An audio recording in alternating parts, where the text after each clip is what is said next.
ce geste de toi viendra mon secours.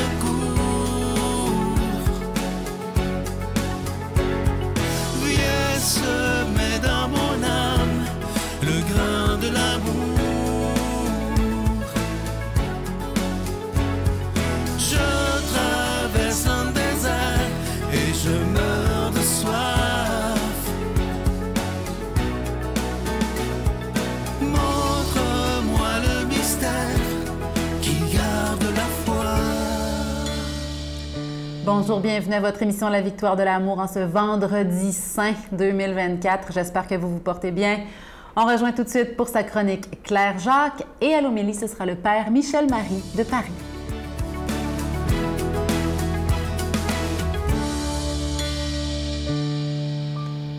Bonjour, bienvenue dans ce vendredi matin. J'espère que vous vous portez bien et que les vôtres aussi vont bien. Ce matin, je vais vous parler d'une anecdote d'enfance qui relate un petit peu le pouvoir des mots et comment un enfant peut être bien influencé positivement ou négativement par les mots. Dans ce cas-ci, c'est une belle histoire que je vais vous raconter. Et ça touche un peu le carême, en fait, étant donné que aujourd'hui, je pense que c'est le vendredi saint. Donc, je vais vous parler d'un souvenir de mercredi des cendres. On est en 1969, j'ai 8 ans. Et à cet âge-là, on commence à comprendre bien des choses et on s'intéresse à plein de choses et on pose plein de questions. Cela dit, moi, j'ai commencé à poser des questions, j'avais 1 an et demi, mais ça, c'est une autre histoire. Disons que j'ai une mémoire pour les détails, donc je vais essayer d'en sauter quelques-uns, mais le soir du mercredi des cendres, cette année-là, il y a une parole qui m'est restée en tête que je ne comprenais pas, qui était « Tu es arrivé poussière et tu repartiras poussière ». Et là, le curé nous faisait un signe de la croix avec de la cendre sur le front. Puis après ça, on allait à la confesse. Alors moi, la confesse, la petite fenêtre s'ouvre. Là, je vois monsieur le curé qui se penche. Je vous écoute. Je dis, monsieur le curé, je ne viens pas vous parler des péchés, mais je voulais vous demander, l'affaire de la poussière, je ne comprends pas ça. Il dit, bien là, viens me voir après la messe, puis je te l'expliquerai. Parfait. Donc là, moi, je suis stoïque tout le reste de la messe, puis j'ai hâte que ça finisse. Pas parce que c'était plate, mais j'avais hâte que ça finisse pour poser ma question, pour comprendre. Et mon père, qui était avec moi et avec ma sœur aînée, nous accompagnait pour le mercredi des cendres. Ma mère était à la maison avec ma jeune sœur. Et là, moi, je voulais rester pour parler au curé. Puis mon père dit, non, là, tu as de l'école demain, il est assez tard, tu te reprendras dimanche. Fait que finalement, je reviens le dimanche. Tout ce temps-là, j'ai ma question dans la tête, puis je ne veux pas l'oublier. Finalement, je vais voir le curé, puis j'ai dit, vous rappelez-vous qu'il fallait que je vous pose une question? Il dit, oui. C'est quoi ta question? J'ai dit, mais l'affaire de la poussière, là, de la poussière, qu'on retourne poussière, je ne comprends pas ça. Et là, le curé m'explique que ce qu'on lit à l'Église vient soit de l'Ancien Testament ou du Nouveau Testament. Et là, il m'explique, pour un curé, j'ai trouvé ça extraordinaire qu'il prenne des mots qu'un enfant puisse comprendre. Il me dit, l'Ancien Testament, c'est des gens qui écrivaient des beaux poèmes en priant et en s'adressant à Dieu. Et le Nouveau Testament, c'est du monde qui écrit à d'autres mondes pour se dire qu'est-ce qu'ils ont vu puis qu'est-ce qu'ils ont entendu. Et la parole dont tu parles, ça vient de l'Ancien Testament. Donc, c'est très poétique. Et c'est une façon de dire que quand toi, tu as commencé ta vie, tu étais comme un petit grain de poussière. Tu as grandi dans le ventre de ta mère, puis finalement, tu es devenu une personne, un être humain et tout ça. Et qu'à la fin, quand tu auras terminé ta vie, bien, tu redeviens poussière. Et je m'en rappelle encore, ça fait plus de 50 ans. Je me rappelle encore de ce moment-là. Et c'est ce pouvoir-là de choisir les bons mots, de prendre le temps d'être avec des enfants qui vont parfois façonner pour le reste de notre vie un amour de Dieu, une foi qui grandit et un désir de mieux connaître pour mieux partager. C'est beau, hein? Bon week-end. Notre Père qui es aux cieux, que ton nom soit sanctifié, que ton règne vienne, que ta volonté soit faite sur la terre comme au ciel. Donne-nous aujourd'hui notre pain de ce jour. Pardonne-nous nos offenses, comme nous pardonnons aussi à ceux qui nous ont offensés. Et ne nous laisse pas entrer en tentation, mais délivre-nous du mal, car c'est à toi qu'appartiennent le règne, la puissance et la gloire pour les siècles des siècles. Amen. Je continuerai à croire, même si tout le monde perd espoir. Je continuerai à aimer, même si les autres parlent de haine. Je continuerai à construire, même si les autres détruisent. Je continuerai à parler de paix, même au milieu d'une guerre. Je dessinerai des sourires sur des visages en larmes et je tendrai les bras à ceux qui se sentent épuisés. Oui, je continuerai à croire. Comme vous le savez, lorsque c'est le carême, il n'y a pas de cadeau du mois. Le plus beau cadeau qu'on peut vous faire depuis 29 ans déjà, c'est de vous offrir des émissions de qualité 7 jours par semaine. Et ça, là, moi, je trouve ça absolument extraordinaire. Et ça, c'est grâce à vous. C'est pas grâce à moi. C'est grâce à chacun et à chacune d'entre vous. Et ce que je trouve beau, c'est que tous ensemble, on s'est donné la main, alors que personne n'y croyait au début. Et on est encore là après 29 ans. Merci de tout mon cœur. Merci de donner sans rien avoir, sans rien attendre en retour, afin qu'on puisse continuer d'annoncer la parole de Dieu par tous ces moyens modernes. Je vous donne l'adresse. La Victoire de l'amour, case postale 120, succursale Boucherville à Boucherville, le J4B 5E6. Je vous la redonne. La Victoire de l'amour, case postale 120, succursale Boucherville à Boucherville, le J4B 5E6. Également par téléphone, par carte de crédit du lundi au jeudi, de 8h à 17h dans le 514-523-4433, 523-4433 ou sans frais le 1-888-811-9291.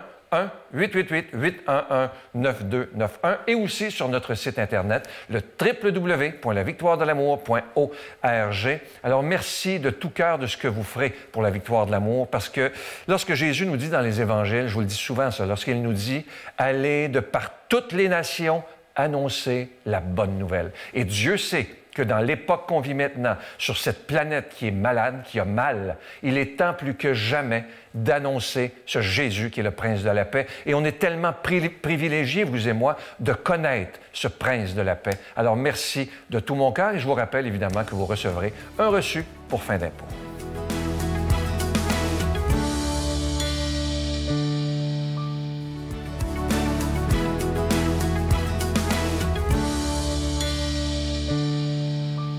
Extrait de la Passion de notre Seigneur Jésus-Christ selon saint Jean.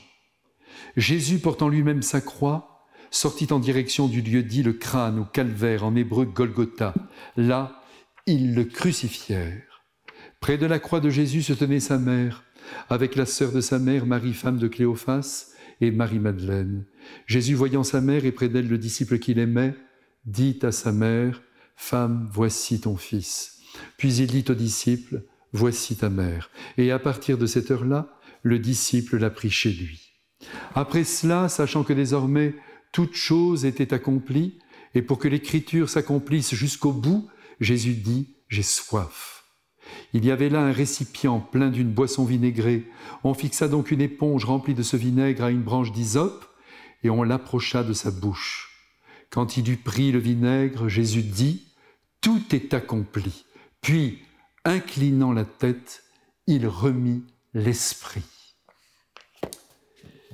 Mes frères bien-aimés, aujourd'hui, notre journée a la couleur de la solitude, de la trahison. Elle a le goût de l'injustice, de la méchanceté, que dis-je, de la cruauté, et elle sent la mort à plein nez. C'est le vendredi saint, et il ne peut en être autrement.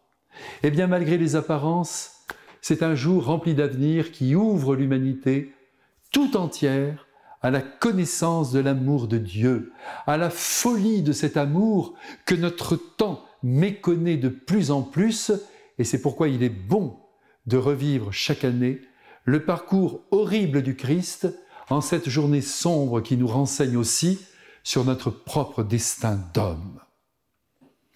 En effet, il appartient à la nature humaine, et nous la possédons tous, de nous approcher de la mort, souvent précédé de moments difficiles qui exigent parfois un très grand courage. André Malraux, l'un de nos plus grands écrivains, a dit un jour « Ce n'est pas la mort qui est inquiétante, c'est de la voir arriver ». Et elle est arrivée aussi pour le Christ, avec une angoisse très profonde dans son âme, autour de minuit dans le jardin des Oliviers, où sans aucun soutien humain, il regarda en face ce qui l'attendait, car il savait que la souffrance serait son lot, que la croix lui était destinée. Ne soyons donc pas étonnés si parfois des angoisses nous étreignent au regard de la mort qui pointe sa lance acérée contre notre poitrine pour la percer. Au-delà de cette angoisse, le Christ nous montre encore ce que nous risquons de vivre en étant trahis par l'un de nos amis les plus proches. Et pour lui, ce fut Judas, qui maintenant arrive avec les soldats dans le jardin et qui d'un baiser, hélas, devenu célèbre, mime l'amour, condamne son maître, son ami, son Dieu. Et ce sont les affres de la passion qui commencent par une série de confrontations avec la justice inhumaine, qu'elle soit civile ou religieuse, tandis que Pierre, qui nous ressemble tellement dans sa peur de mourir, renie son maître, son ami, son Dieu. Pauvre humanité trouillarde qui se protège, qui tremble au lieu de s'exposer, au lieu de se risquer. Et ce sont les premiers outrages qui déferlent, une gifle en pleine figure et des crachats sur le visage, avec pour seule réponse un silence troublant qui ne le quittera plus. Il ne reprendra alors la parole que sur la croix.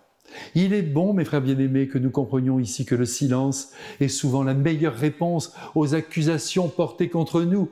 Aucune vie ne doit être justifiée. C'est alors la condamnation par les plus hautes autorités religieuses du pays, condamnation d'un innocent qui s'est proclamé fils de Dieu.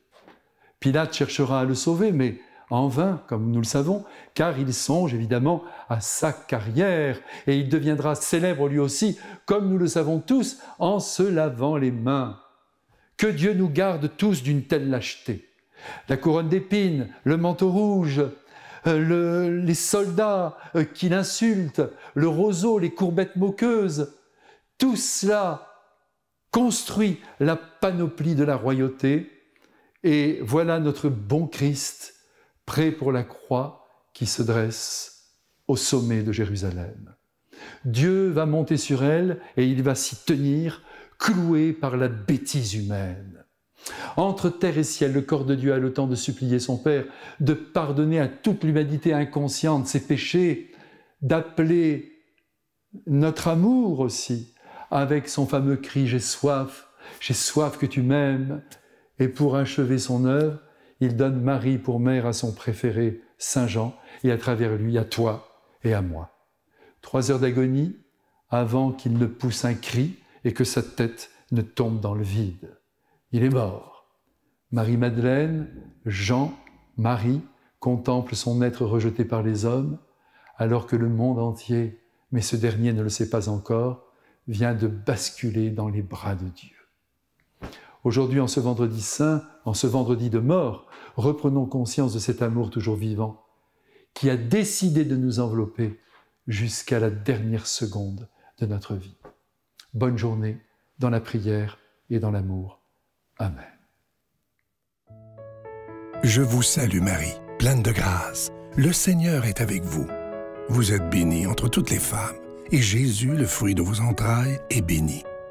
Sainte Marie, Mère de Dieu, priez pour nous pécheurs, maintenant et à l'heure de notre mort. Amen. Aujourd'hui, c'est Vendredi Saint, jour de la Passion de notre Seigneur Jésus-Christ. Il va donner sa vie pour nous. Devenons, nous aussi, c'est ma prière, qu'il fasse de nous tous des passionnés d'amour, des passionnés de son amour, qu'il puisse rayonner dans le cœur de tous ceux qui en ont le plus besoin. Aujourd'hui, c'est un bon temps pour prier les uns pour les autres, d'offrir de notre temps à Dieu pour soutenir notre prochain, pour aimer, pour aller plus loin dans l'amour en ce jour où Dieu donne sa vie pour nous. Bonne journée. Il n'y a aucune religion qui peut enlever une relation entre deux humains, je pense. Je lève les yeux vers les hauts sommets. Toi seul est mon